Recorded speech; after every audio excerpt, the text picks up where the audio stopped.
Nate, I'm sorry, but I can't do this anymore. Huh? What's wrong? I'm breaking up with you. What? Oh, hold on. What is this all of a sudden? I just can't handle being with you anymore. Hillary, please calm down and tell me what's going on.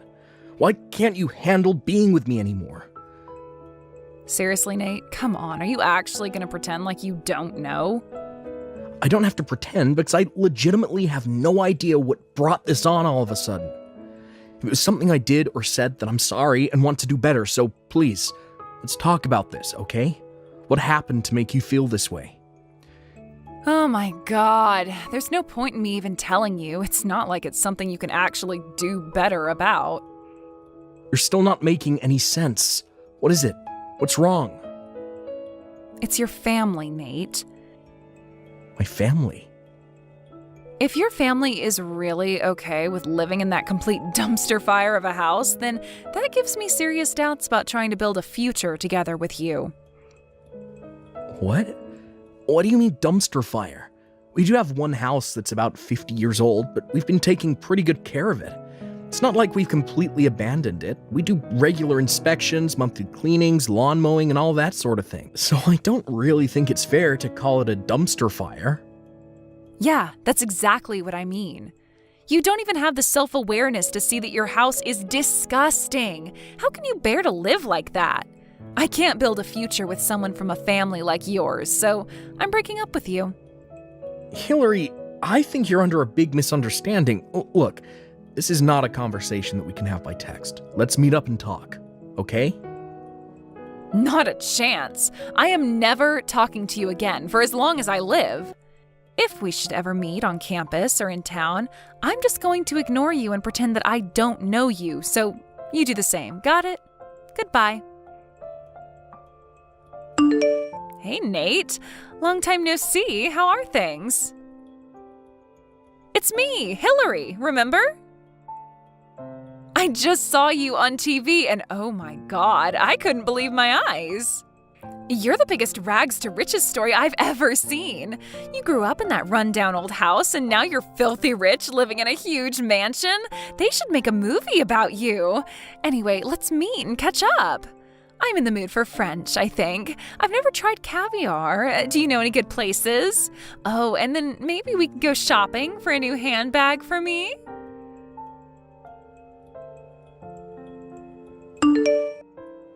Hey, Nat, you got a minute? Wow, great timing, Sean. I was just about to send you a message. Let me take a stab in the dark. It's about Hillary? Yeah, she randomly texted me out the blue this afternoon and started blowing up my phone with texts and calls, none of which I answered, obviously. But it seems like she wants to get back together with me. Do you know anything about this, Sean? Oh yeah, that psycho chick has been going through every single one of our old college friends trying to find out as much information about you as she can. What the? Why now? What do you think? That oblivious moron somehow got the idea in her head that you were dirt poor. And now that she knows you're rich, she wants to get back together. You've got to be kidding me. It's been 7 years. Yeah, well, with Hillary, the only thing that matters in a guy is how many zeros are in his bank account balance. Apparently she's looking to settle down with a rich guy to take care of her, so she's been frequenting all the upper-class hangouts where the young entrepreneurs go. And I guess she figures that since the two of you have an established history together, maybe she has a chance to get back together with you. Not a chance in hell. Yeah, that's what I thought you'd say. Oh, but anyways, everyone knows what the circumstance of your breakup were, as well as the fact that nothing good can come out of getting involved with Hillary and all her schemes, so they just all left her on red.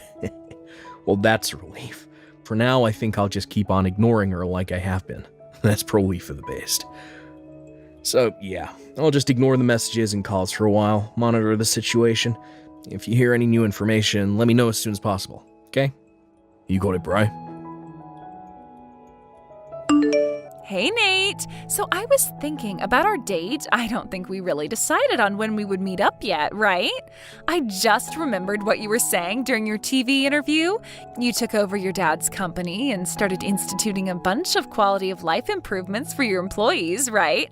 Like adding remote work options, more flexible hours, that sort of thing. So it sounds like you're probably at home a lot of the time. That means we'll have tons of time to see each other. Awesome. So, tomorrow, I went ahead and made a reservation at that fancy new French restaurant downtown in your name for 12 noon tomorrow. I'll see you at the restaurant.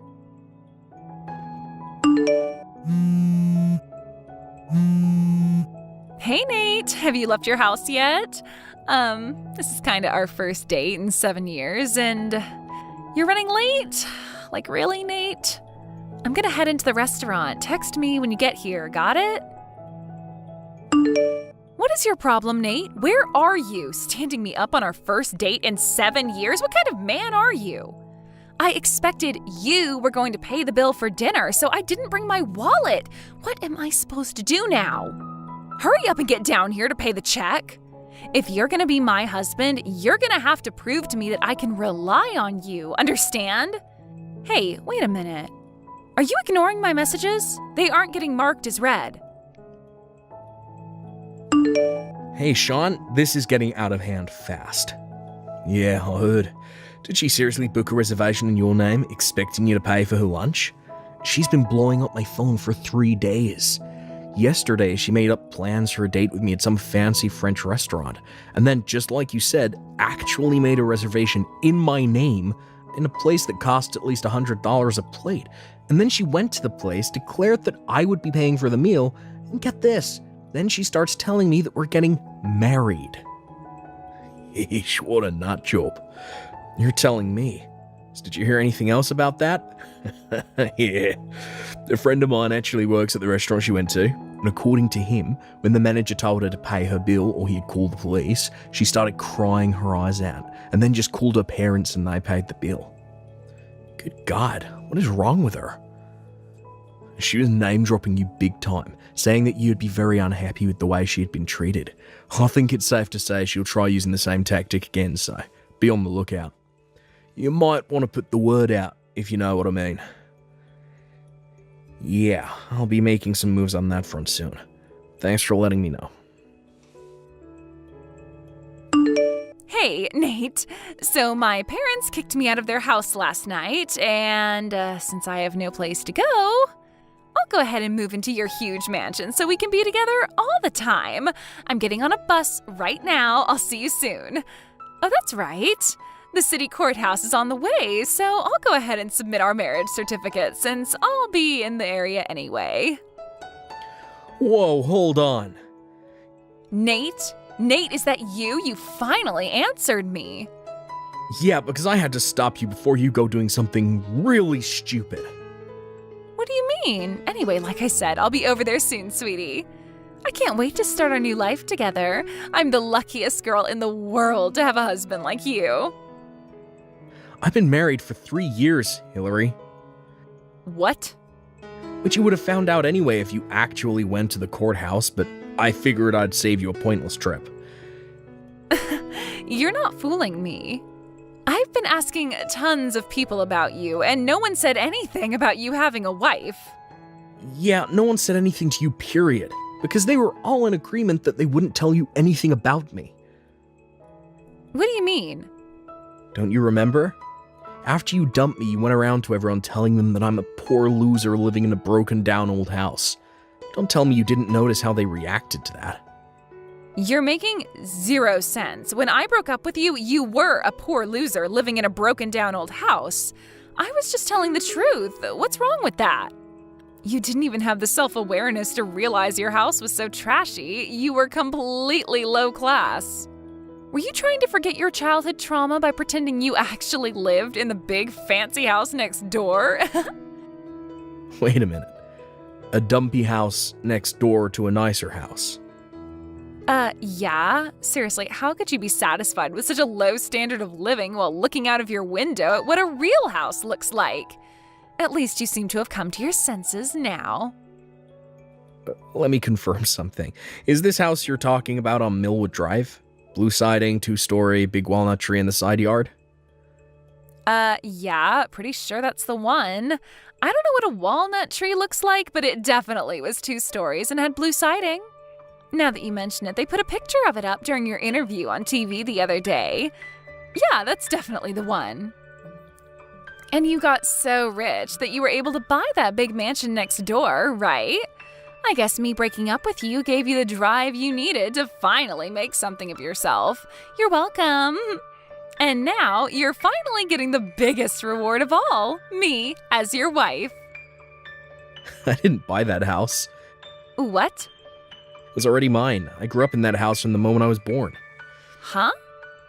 When I took over my dad's company 2 years ago, he put that house and all the rest of our property in my name too.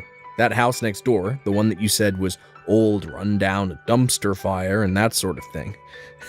That was the house my dad's pets lived in. His pets? Yeah, he's always had a thing for reptiles. He has a ton of them. Chameleons, geckos, lizards, you name it. My mom, however, can't stand the sight of them. So he brought the roughly 50-year-old abandoned house next door and transformed it into a sort of private zoo where he keeps all his reptiles. Might look a bit old from the outside, but he renovated the entire interior when he bought it, so it's pretty nice in there now.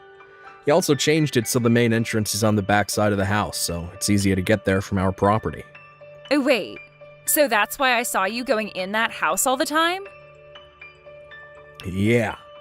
Back when we were dating, my dad got a bit of a nasty flu that put him in the hospital for a while, and I was the one who took care of his pets while he was away. I'd stop in there first after my classes were finished, feed the pets, clean what needed to be cleaned, and then go home. That's why I would always go in there. Oh, okay. It's strange that you knew about me going in there, though, since I never invited you over to our house. Don't tell me you were following me. Well, I mean, I was your girlfriend, and you never invited me over to see your house? That's weird, isn't it? I figured maybe you were hiding something from me. Then, well, I saw you going into that old house, and, you know... Hillary, we were only dating for 2 months. We had this conversation at the time, too. I told you that I wanted to get to know you better before I took you to meet my parents. I didn't want to feel like I was being rushed into our relationship. Well, thanks for telling me about how you felt. Wow, it feels really good to have such a deep conversation with you. And now that we've finally reconnected, I am more hopeful than ever about our future together. What relationship? Our marriage, silly. I'm at the courthouse right now. I'm gonna go submit our marriage certificate. Were you listening at all? I told you I'm married. What? Did you seriously ignore the single most important part of this conversation? I guess it must have slipped past me. That's no excuse. You said you watched my TV interview, right? Did you also happen to miss the portion of that interview where they interviewed my wife? That's who that was? I thought she was your maid. You must have had cotton balls in your ears too, because the segment where we talked about how we met and our honeymoon was a full 5 minutes. So, it's true? You're really married? So like I was saying, don't waste your time. Even if you try to submit it, they won't accept it. Got it? But... And this is where I exit this conversation. Hey! I made the mistake of not blocking you when we broke up 7 years ago, but I'll be remedying that in short order. Nate, stop, please. Didn't you hear me? My parents kicked me out of their house. I don't have anywhere else to go. You have to help me. No, I don't have to help you. You're an adult. Figure it out for yourself. Nate, please, let me live with you. How can you do this to me? I was concerned for a while that Hillary might try to storm into my house, regardless of my warnings. But her parents had realized that she was about to do something stupid again, and they caught up with her and dragged her back home. Apparently, they had set a condition for paying the very expensive bill at the restaurant the other day. That she would get married to a friend of her father's who happens to be in his 50s. She tried to back out of it after they had already paid the bill. But they told her that if she didn't go through with her end of the bargain, they'd disown her and kick her out to the curb. It was at that point that she came up with her master plan of getting married to me. Too bad for her, I was already married. That day, Hillary actually did turn in a marriage certificate to the courthouse and it was accepted. Why is that, you may ask? Well, Hillary had forged my name onto a marriage certificate, thinking that once it was accepted, there wouldn't be anything I could do. However, her parents caught on to the plan. While she was out, they took the marriage certificate she had signed and forged my signature on, then swapped it out for one with her name and the man they wanted her to marry. What a big-time backfire. Thank you for watching. Please subscribe and hit the like button. See you next time.